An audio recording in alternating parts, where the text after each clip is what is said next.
Welcome to the Self-Help Coaching Podcast, where insights, attitudes, and methods for success get illuminated.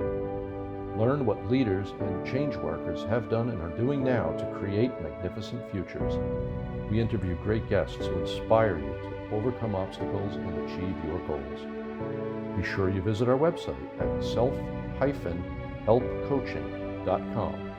While you're there, subscribe to us via your favorite network. Now, just relax as you listen. You can do something else, but be ready to make an important note. And let's get started. The title of this interview is How Building Men and Women for Others Can Enrich Your Life and Business.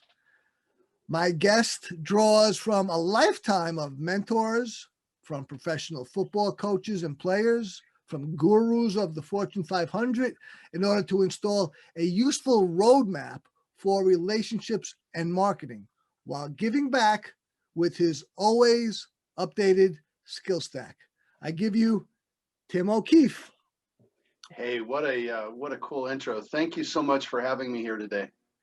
Tim, I know you from Facebook, and you've always intrigued me. As I was just telling you before we started, I just researched you more for this podcast, and the more I learned about you, the more I was like, wow, this guy is awesome. I wish I had known this and known that, and we'll get into that. But I guess the check cleared. Check cleared, man. You're good to go, man. That's all. Not at all. Totally sincere. Great stuff, man. First of all, let me say that I listened to your podcast a couple of months ago.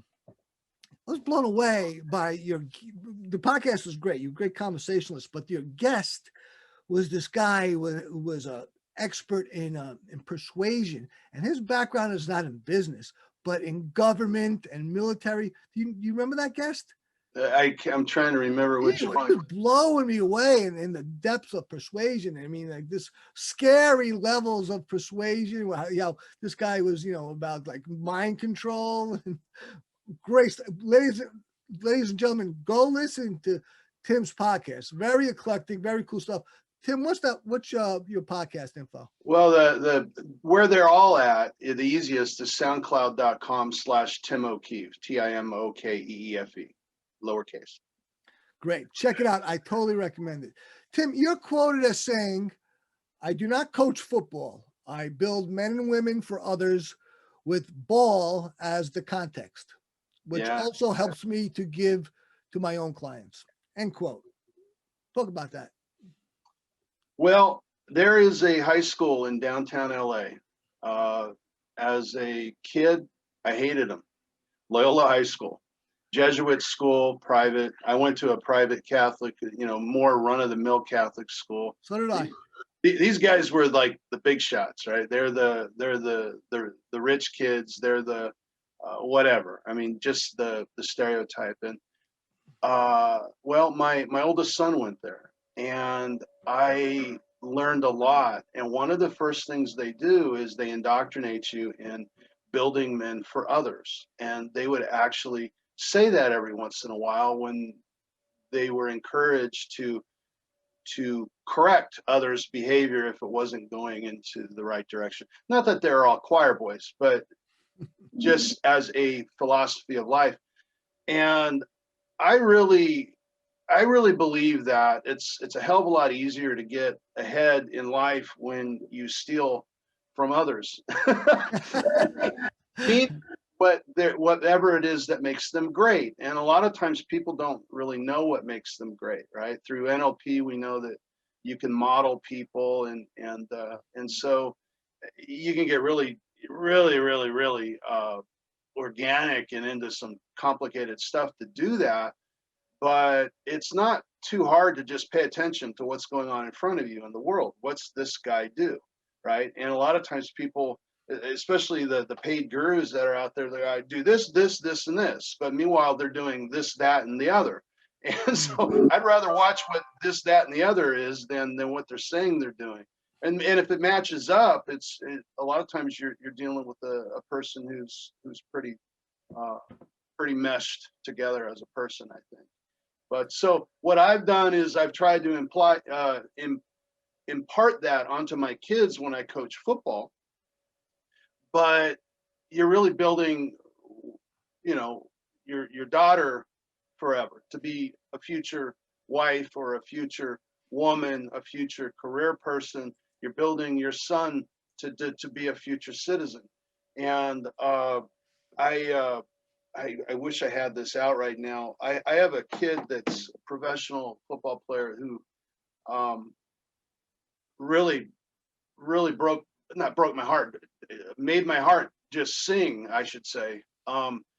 I saw him on Instagram back in the summer when we weren't sure if we were even going to have an NFL, right? And I know he was a free agent, which means you weren't drafted. You're lucky. You're on the practice squad, you know, by a thin nail. And he posts up this picture of a smoking hot gal inside. Good job, you know. And on the other side of it, I'm like, all right, I'm gonna put my Coach Tim hat on, and I'm gonna text him, you know, hey man, just make sure you keep your eyes on the ball. And he said something to the effect of, "Don't worry about me, Coach. I'm gonna make my teammates proud and be a leader. And just like you taught us, I'm going to be a great man after football and a great husband and a great father and a great leader there," something along those lines.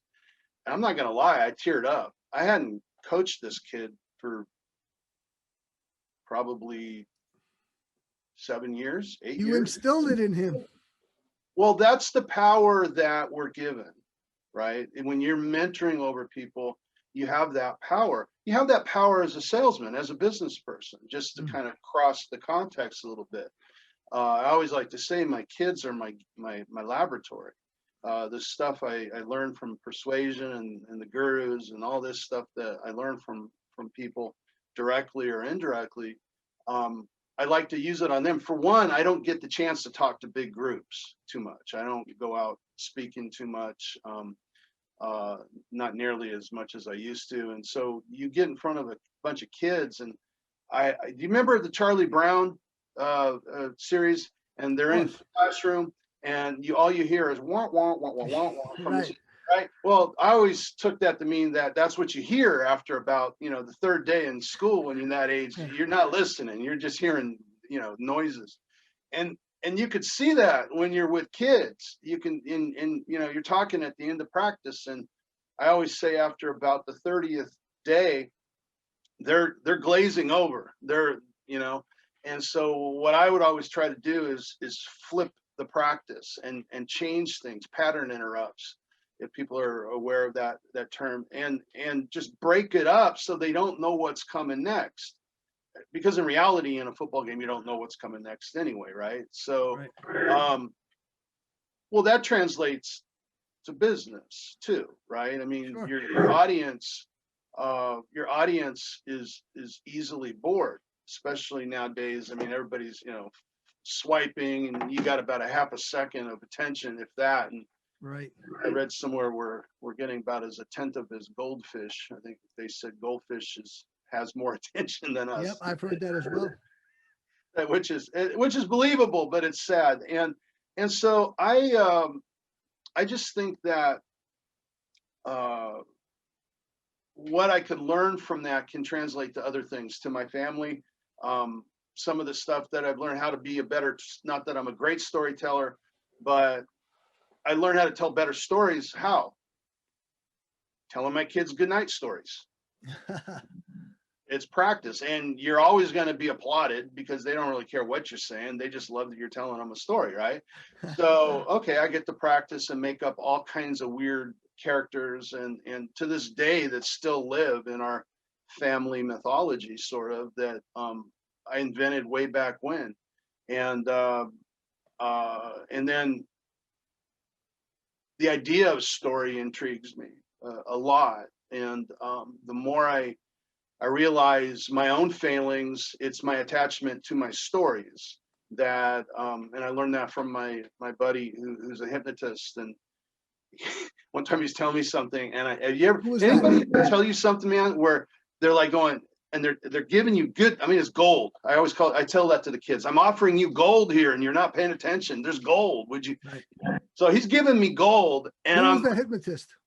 Adam Goodson. Okay. He's on one of the podcasts. Lives right down the street. We put together Facebook, and one day he goes, "Dude, I'm right down the street from you. I was checking out your stuff," and I'm like, "Get out of here." We went to breakfast and been buds ever since. That was like 3 or 4 years ago, and he was telling me something, and I literally kept going back to my story to double down on the story. Yeah, but, and then he sells his advice again, gold, double gold. Yeah, but Adam, right? And I think it was the third or fourth time, and he goes, God, you every time I tell you this, that's gold. You freaking you anchor back to your same story, your old story again. Yep. And I'm like, oh my God.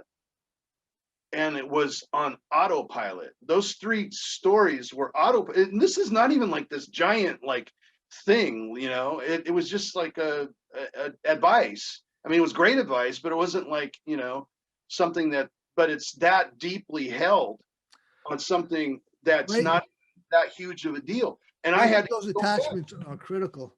Crazy, right? So that's what that hamster in the background, was about. I was going to make a meme trying to do a story. You want to get out of your story, just jump off the damn wheel there. Go on. You're right. I'll tell our audience more about that right after we come back from a moment from our sponsors. Let's just have a word from our sponsors, and we'll come right back and we'll talk about the hamster in the wheel and the appearance of Tim and myself. Okay, just a word from our sponsor real quick. This episode of Self-Help Coaching is brought to you by Proficio. Do you like learning by yourself or with others? What if you could do both at the same time? Visit www.proficio.io. That's proficio.io, where you can learn in the environment that suits you as you choose.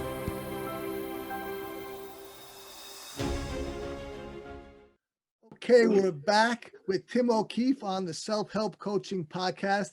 Right now, we're going to talk about our appearance. So if you're listening to us, hop on over to YouTube when you get a chance, and you'll see the appearance of Tim. He has a great hamster on a wheel background. By the way, when he came on, he pleasantly surprised me. We look practically identical. We're both wearing black hoodies. We both look similar in facial appearance. We're both, we're in our middle-aged guys. We got gray sides, gray beards, semi-dark mustache, semi-dark top of our hair. So we look very similar. I was like, whoa, I was not expecting that. So that's funny. Talk about the hamster. Well, let me talk about the beard for a second. I usually will wear like a polo or a button down when I'm on these things, right?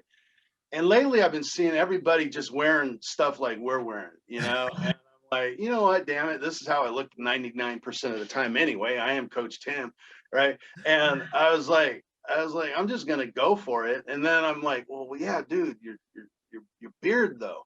And then I thought, well, actually, I kind of have the same look he has from what I've seen on Facebook. And then I thought, well, and this is the key. I thought, well, I could take it off to my normal, which is most of my pictures on the internet are in a goatee, because that's kind of the coach look is a goatee.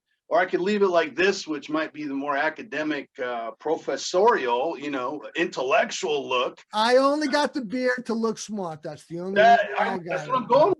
Do I want to go coach, or I can just shave it all off and go baby butt face? And I, and years ago I was taught in sales. This is the 80s. Some of my first training, if you want to call it that, where they said studies have shown that people tend to trust people without facial hair. And so for years I would not do any facial hair, and then the goatees got popular. My wife likes the stubbles, so I've stuck with this and blamed it on my COVID beard. So I left it for today. But the thing is and why I tell that story is the fact is I think, going back to the 80s study, is you're judged no matter what. You're going to be judged. And, you know, some people might just go, oh, he looks scruffy, he looks whatever. And that's people over here. What I've learned is there's people that are going to dig you and people that are going to love you, and they're going to love you. They're going to not like you, or they're indifferent somewhere in the middle. Right. I learned that from a mentor of mine, Dave Lacani. And so let's hang out more with the one, you know, from a business standpoint, hang out more with the people that are more fun, which are the ones that love you. So I'm sure I'll get judged, and I do get judged with the full beard. And I'm sure when I go goatee, I get judged as the goatee guy or whatever, and so forth. And what's funny is the goatee thing it fits and aligns more with the coach persona, right? Because you see these coaches, and I'm a big guy, and you know, all I need is a whistle, and I probably just fit right into everybody's stereotypes. So, by the way, was that Dave Lacani or Dave Bacana? What was that name? Lacani. Yeah, I have heard of him. Yes. Yeah, he's the marketing guy. Yeah. I need to catch up. He's on this podcast. Everybody I'm going to mention has pretty much been on my. That's great. My stuff. But he's one of the first guys that really directly taught me psychological type of marketing. That's great. Yeah, I have a few of his books or courses, and he's really great. He really knows what he's talking about. You know, when I started working on teaching personal development, especially as I developed self-help coaching, you know, I saw that what is necessary to manifest the results and the benefits that a person wants is that they have to take their knowledge and apply it as consistently as possible to get the goods. That's the way to get the goods. You are about, in a very similar way, about optimization and the ubiquity of things generalized. Talk about that. There's that word. You have been researching me. Yeah, so somewhere along the line, one of my big hurdles in life had been to stay in a lane, right? So instead of going with the Coach Tim, you know, and hiding it, the football side of me, at some point, you know, and probably it was when my clients are calling me up, hey, Coach Tim, you know, they kind of were digging the whole thing, you know? And so I kind of said, okay, this could work. And I was uncomfortable with it because, again, I don't want to be judged, right? Don't want to be judged as that guy, because I know people have judgments of their coaches. They had that asshole, you know, 30 years ago who yelled and screamed and made them feel horrible. And, you know, and that's not me, though. And so I try to, when I put out coachy stuff, really all it is just context. Right. If you listen to, I've got Tom Bazzini on the podcast talking about anchoring. I've got Jonathan Alfeld, who I have been trained by in person. Me as well. I'm sorry. Me too. Yeah, he's great. He's great. And others, definitely. I made them step into the context of football, right? How to coach and do that stuff in a football context.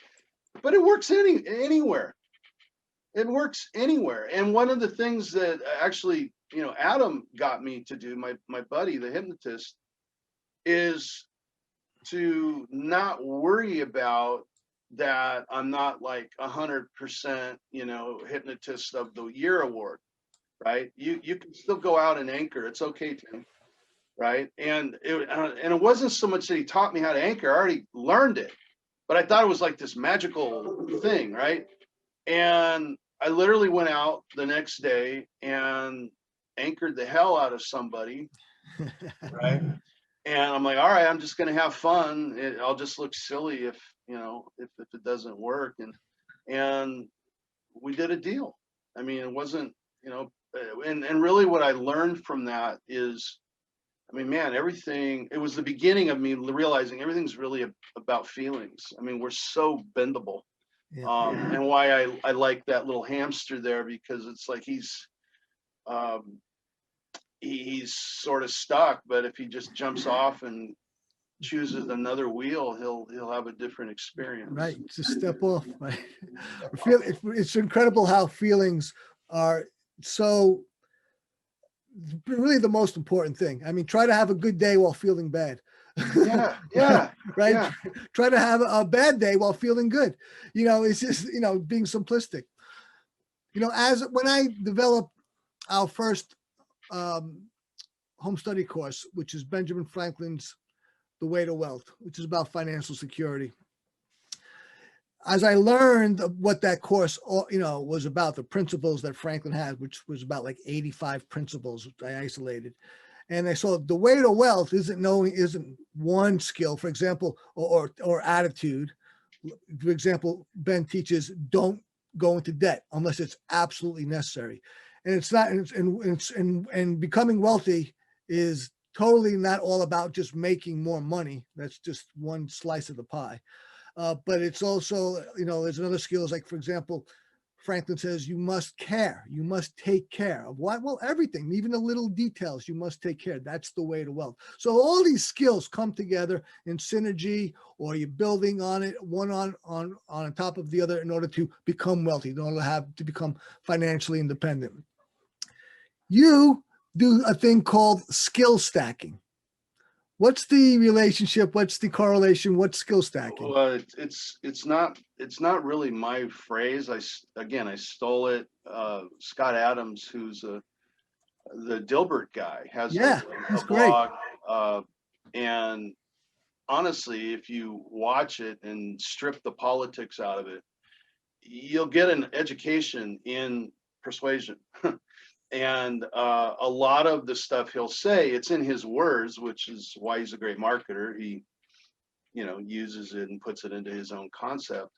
But he talks about his skill stack, right? And his skill stack is, let's see, he's now a huge YouTuber or blogger, and he was a keynote speaker. He's a trained economist from Berkeley. He's a hypnotist. He was a corporate executive. And I'm sure I'm missing something. So that gives him a unique gift to the world, right? His experiences and sharing it is his unique gift to the world. Now, one of the things I say when I train people in how to create content, and you gave me a compliment earlier, which is looking around, and that's really just me doing my content, right? I mean, that's how you found me. And so I'm all over the place ubiquitously, as I love that word. So do I. One of my favorites. Yeah. And it's years ago, I told a story. It was when all we had was blogs, and I got interviewed by this guy at the Chicago Tribune, I think. And he asked me, and I never thought about it, why blogs? And I said, just came out of my mouth. I said, well, it's really, a blog is the ability to tell your brand's story through time. And so now, instead of one blog, we have, every social media platform and new thing being created every day that we can be putting stuff out there. And so that is the idea of ubiquity to me. And so no matter where you go, there I am, sort of thing. You talk also. Question. No, you did. You have a really wonderful conversational way about you, and I really appreciate that. It's very conversational. Yes. You talk about the need for persona and perspective in the digital economy. Now, and I also know that you mix Coach Tim football and Coach Tim SEO. We haven't been specific yet. Tim is an internet marketer. He does internet marketing, digital marketing for people. And I got to tell you, for my company, we just got a new digital marketing, another company, and it was really an exhaustive search. If I had known more about you, I would have been talking to you because you seemed, I didn't know you did that. I knew that you were one of us, if you will, a practitioner of NLPs into persuasion, as a modern guy. But I didn't know all that about you. I would have been talking to you more about this stuff. That's, if there's one thing I've done as a failure in social media is not putting that out enough. I've worked so hard of putting together a persona that I've failed to put out the business persona side of it. Yes. And I knew about the football side. I did not know about the business side as much.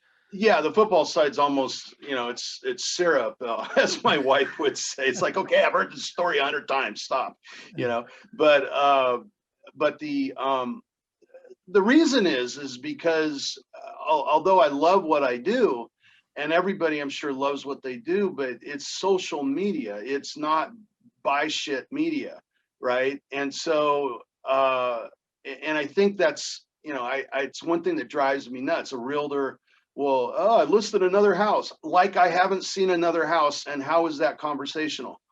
You know what I'm saying? It's like, and I appreciate that you're saying that I'm conversational. I work really hard at that, but that's to me what these platforms are supposed to be about. And through conversation, we can learn from each other. And it's not all, I'm just trying to, get into your wallet.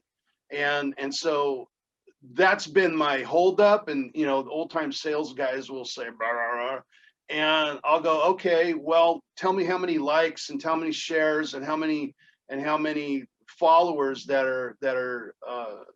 show or I should say, show strong sentiment that you have. And oh yeah, that would be about not much. So there's a balance, and I'm probably way too far over on the erring on the personal side, but I think that's very important. And I just have not gone as far. I've actually put a meme up yesterday on Facebook and others for the first time of a testimonial from a client. So I'm finally starting to get salesy. That's great. We'll take a quick moment to hear from our sponsor, and we'll be right back with Tim O'Keefe. This episode of Self-Help Coaching is brought to you by Perficio. People value all sorts of things, but Benjamin Franklin teaches us that the most valuable thing we have is time. With it, we can have practically anything. Visit www.perficio.io, that's PERFICIO.io, where you can truly learn how to value time and have that instilled in you so that you can best use time to work for you. We're back. You're listening to the Self-Help Coaching Podcast with the very interesting Tim O'Keefe. Tim, what is it? What is building men and women for others? What's that about? We touched on that at the beginning, but can you expound on that? Well, we talked about where it came from, and I believe, I use it in a way, I mean, that's obvious, like the example I used with the kid who's a pro ball player.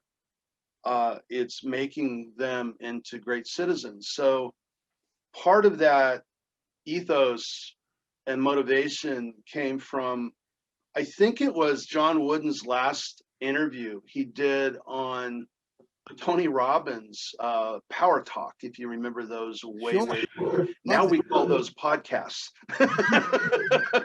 But back then you paid some ungodly amount. And John Wooden talked, and he talked about his players. And he mentioned a guy named Amos Alonzo Stagg, who at one time was the winningest football coach in college, maybe all of football history. And then, I can't remember. Bear Bryant, I think, broke his record, and then somebody else broke Bear's record. But anyway, Amos, interestingly enough, was a coach at my college, University of Pacific. And the stadium used to be named after him, and high school's named after him. had some really big years there, and back in I guess the 40s or something like that. In fact, I was on a Zoom last year, and I met a guy that was an alumnus who played for Stag way back a jillion years ago, and he's still alive, God bless him, and he told some old stories. It was just wonderful. But he was very successful. So a journalist comes up to him at the end of the season, and he goes, Coach, what do you think about all your kids' success? And Stag answers back, and he goes, I won't know for another 20 years. That's great. Okay, and so Wooden saw Stag as a mentor, although they never met. And so that's the way that Wooden talked to Robbins in that interview. He says, so and so's a preacher now, so and so is a doctor, the other person's a lawyer, wonderful family, been married together, forever, blah blah blah. And so he was measuring it on bigger things. And so that's always been kind of my mandate as a football coach, is to pass on the bigger picture. And it's not about, so typically I'll go really big picture, like way macro, and then get really micro in when I coach, right? So most coaches are going to look at wins, right? And you'll appreciate this as a Nelper. So I'm like, okay, yeah, but you can win just by getting off the ball fast. So if I break down into a progression or a process, as they call it in some circles, I'm now saying, okay, how do you block somebody? Well, I could probably give you 20 to 30 steps on how to block somebody. Whereas in our mind, we just go, you get off the ball, you bang into them, and you try to push them across the field. Isn't that what blocking is? But you can really break it down to probably 30 steps. So each one of those 30 steps, if I want to be really super anal retentive, could be a win. So there's all kinds of stuff in there that I could give that kid that's a win. And as you said earlier, you can't, if you feel like you're in a bad mood, you're not going to have a great day. Well, if you feel like you keep losing, then you're not going to win. Right? I mean, and collectively. So translate that into normal life and just away from the field. And if you learn that as a player, if you do that in your own business and realize there's processes in all kinds of places, and as a leader, there's the ability to pat somebody on the back, right, and say good job at whatever. And I realize now in my middle age, gray bearded middle age, that that matters, and I used to be Mr. Tough Guy way back when, where I was not so quick to compliment, and it still is a struggle. I try to do it as much as possible, because I come from, you're doing what you're supposed to do, so why is that a big deal? And it's just human nature. We want to feel good, So you've talked about, and you can elaborate more on how football informs a life and business, but how does it not? It's a great question. That's been part of my reason that I coach, was to get that answer. Because it's funny, my last game ever in college I was Pacific's up in Northern California in Stockton, first chartered university in the state. Looks like an East Coast school, ivy on the brick and everything. And come down here, we play against Cal State Fullerton, which is down the street, about a 30-minute, 40-minute drive. And I was recruited by them. I didn't go there because it looked like the junior college that I went to. It looked like almost a high school, just a big high school. It's more modern, less collegial looking, like Pacific is. And anyway, we come down and we lost a game. It was a mud bowl, and but I asked the coach, can I stay home and I'll just fly home on my own? And he said, yeah, especially being the last game. And so I stay the weekend and with the family, fly back, and it was just different. Before, you walk across campus and there seems like there's always eyes on you.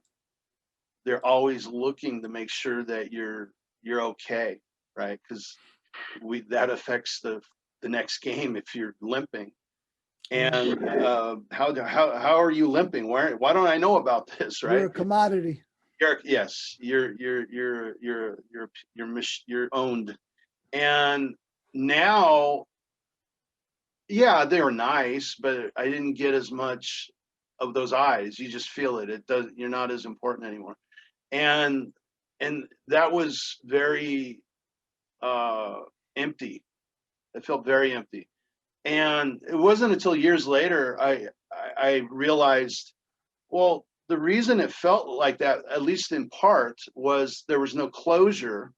And well, the reason there's no closure, knucklehead, is because you didn't go back with the team. You stayed with your family, and you didn't go back up there with the other family. And everybody, I'm sure, said their goodbyes and their hugs and love yous and all that kind of stuff. And it was appropriately done. I'm pretty certain of that. And so that's when I realized, okay, it wasn't as cold as I thought it was, although I'm sure it's still pretty cold. So how does it not inform a life? So one of the things that really made me succeed was that, I was one of those kids that just won like all these awards in high school, right? So in my head, football, not academic, let's be clear. And I, in my head, I'm like, oh my God, my dreams of college football are the future's so bright. The future's so bright. Blinding. And back then, where are the letters? Not email or anything like that. Where are the letters? No letters? No letters that mattered. They'd send out it was almost like a sales letter, of the old times. It was it was like badly copied and the guy signed it, and Xeroxed. And I'm like, man, no one really cares, and so all of a sudden a couple JCs show up at the school, which are the only coaches that showed up at the school. What are JCs? Junior college. Okay. And two-year schools. Right. And Santa Monica showed up, and I went over there. And then El Camino showed up. I went over there. They took me for a tour. And where am I going to go? I go to El Camino. Why? It's closer. That's the reason. That's a factor. That was the reason, man. And I had been there. I had familiarity because I joined for I think $7 each year the Dodger Pepsi fan club, and you would go to their theater and get to watch Ron Say and Steve Garvey explain how to throw a baseball, right? Even though I was a football guy, I just thought it was a cool thing. So went to that for a couple of years. So I knew the school, and anyway, I got a little. Oh, do you want to take a break now? Yeah, we'll take a break and we'll come back for our final segment. So just a quick moment from our sponsor. This episode of Self-Help Coaching is brought to you by Perficio. Perficio learns more about you as you make progress and then uses that information to help you even more. It is quasi-AI. Visit www.perficio.io. That's PERFICIO.io, where you can be helped by something that learns more about you, because that is the difference that makes the difference. We're back, and you're listening to Self-Help Coaching Podcast with the wonderful Tim O'Keefe. I'm loving this stuff, really. and continue from where you were, Tim. Well, where I was going was with the idea of how it helps and how it doesn't is I'd gone there. I go through the summer. I changed my position from defensive lineman to linebacker, the coach to this day will tell me that I was going to start, and the head coach stole me over to the offense because we were getting so many injuries on the offensive line. And so, being a team player, and it's just in my psyche, not to be selfish as a player. That's what they taught me in youth football and in high school football. All right, coach, but as soon as the season's over, I'm going back to defense. And so I go through an entire season.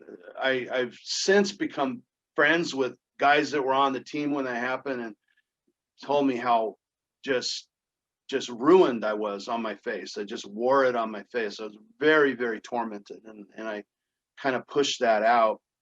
And I thought my college dreams were over, right? Because I'm not going to get recruited as a 6'1" on a good day stretched, 230 pounds on a good day. I wish I had that. It was there now, but back then I was 230, and get recruited by anybody for offensive line. So the last game was on a Saturday, and on that Monday morning, right before 8, I'm knocking on Coach's door. Remember, I said I'm going back to defense. He goes, "Oh yeah, but we already have too many linebackers." And so I said, "Well, how about nose guard?" And he was struggling with the idea, and then he goes, "All right," because we're the great nose guard we had the prior year had gone on. He was done. He was a sophomore, so he was gone, and we needed a nose. and so I went, and so the example that I have there is I burned the boats. The term, I wasn't going to quit, and the way I explain it today was I just didn't give a shit. I'll die on that field. I'll frickin' die. I'm going to get what I want. And there's some bravado in that statement, but also some very unhealthy possible repercussions. And so as the story went, I ended up being, as a lineman, the only most valuable player as a lineman up until like 2 or 3 years ago, and was recently put up on the wall there on the all 80s team, and it was that success was burning the boats. There was nothing. I was going to break myself being successful. It just wasn't. There was no other alternatives. Everybody else came a distant second. That's the downside. Okay, for me to get what I wanted very selfishly, which they were happy to provide, but for me, God bless them, and I had a wonderful family, wonderful girlfriend, but she also was probably my future ex-wife because of the habits that I had created through that time. By the way, back in the day, I received a trophy as most valuable defensive cornerback. So we have football in common. There you go, man. So I used to play. I'm sure you're a lot faster than I was. I had great hands, man. I had great hands. Let me tell you. It's about them hands. And I tell you, man, I feel like sometimes that when you feel that commitment, burn the boats, that it's one of the greatest feelings, where it's such a focus, such a tunnel to the goal. But yes, it can be very consequential. Well, and so I'll use another example. I was listening to a podcast of I won't name him, but this guy who puts on a pretty damn good podcast. He gets some great interviews. It's a sit down show in studio until COVID. And I remember him explaining his business, and he goes, look, in my business, and it was a very binary 1-0 sort of either or thing. In my business, it's either fucking great or it's complete shit. And first thing I thought, as maybe an older, wiser man than my youth, is I wonder what his family and relationships are like. And so I think it's balance. It's knowing when to burn the boats, because sometimes you got to just freaking burn them, man. You just got to go for it. Yep. And other times, I mean, like I said, my academics were enough so I could play football. I was not an academic. Yeah. So don't let my academic beard. You fooled me with the beard. You thought I was all books, huh? One of the things, talking about things in common, one of the things that you had alluded to previously is going first. Now, you and I share a primary teacher of neuro-linguistic programming, Jonathan Alfeld, who is awesome. I learned NLP from him. I learned knowledge engineering and more from him. And he taught me to go first, which is a tenet of NLP. You want to elaborate on that? Yeah, and I don't know if you learn so much. Sometimes I love to keep where I learn stuff in its proper source, right? I'd love to give it to Jonathan. I can't remember if that's where I heard it or wherever, but okay. I learned so much from it. I too took knowledge engineering, which really made it so that it's modeling, right? And so it really made it so that I could be a better SEO guy, because all SEO is, a lot of is just identifying the processes that Google, so I can manipulate Google basically. Right. And then what is a football game but a process, and so forth and so on. So going first is, I think, taking the risk of my transparency and allowing you to judge me, to loop it back to how we started with the beards. Go ahead, judge me, because the sooner you judge me, I'm going to find out that I don't want to know you, or I do want to know you, because you might judge me, and maybe you'll judge me in a way that's not particularly nice, or not particularly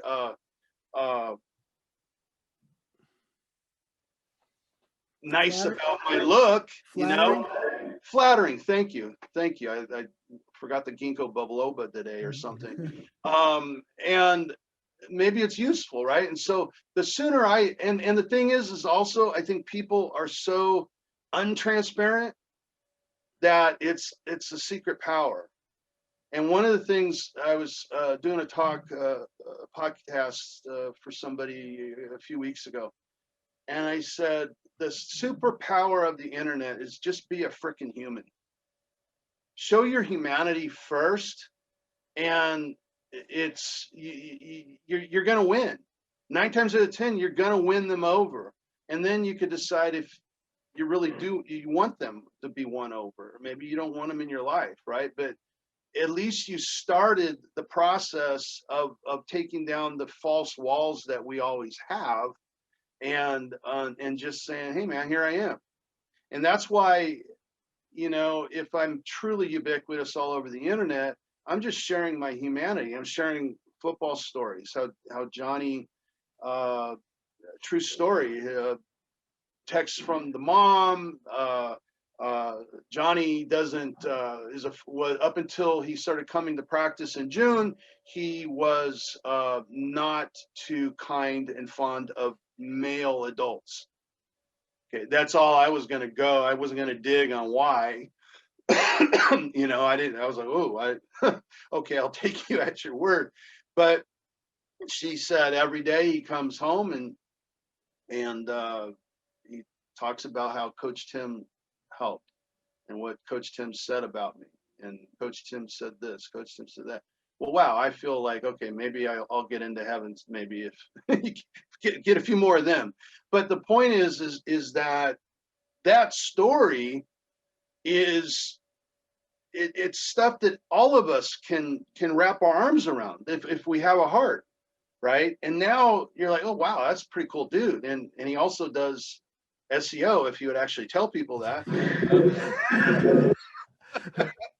All right, let's get to my final question, and I'd like you to answer it in about a minute if you could. What is the secret to a long marriage and how it helps business?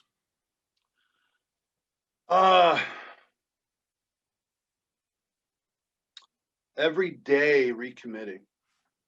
Mm. I was trying to remember. I know I told you that before, and I was trying to what in the hell was I talking about? But You're talking about process, consistency, novelty.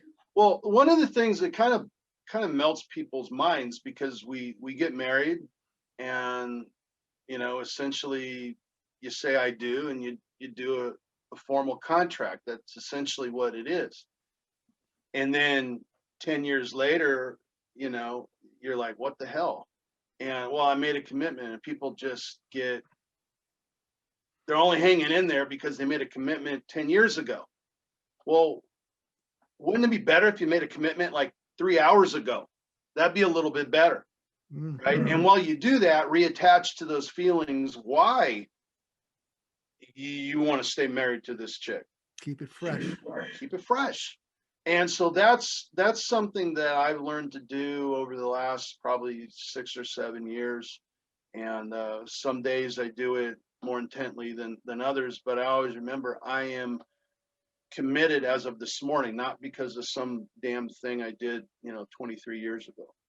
And and it's the same thing in business and whatever. I don't have to be in this business deal.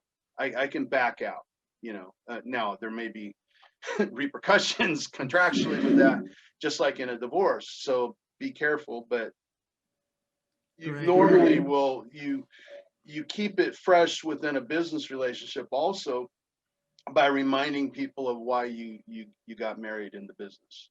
That's great. It really is, Tim. Okay. Do you have any last things to say to our audience? Final remarks? No, I just really appreciate you having me and getting to share some of my ideas. Great stuff. I really appreciate it. How do they contact you, and what do they have to look forward to in the future? Well, I'm not coaching right now. It's funny. I said I picked a good year not to coach. I feel happy as of tonight. The local kids are playing for the first time in over a year, and so I'm really happy for them that they get to play their game again. I don't know if I'm going to be coaching or not. I definitely want to play with the ideas sort of that we talked about just now, and play with those ideas and how they translate to other things in life, and then back to football. That may mean a book, which I have a very loose foundation on right now. They're just notes like all over the place.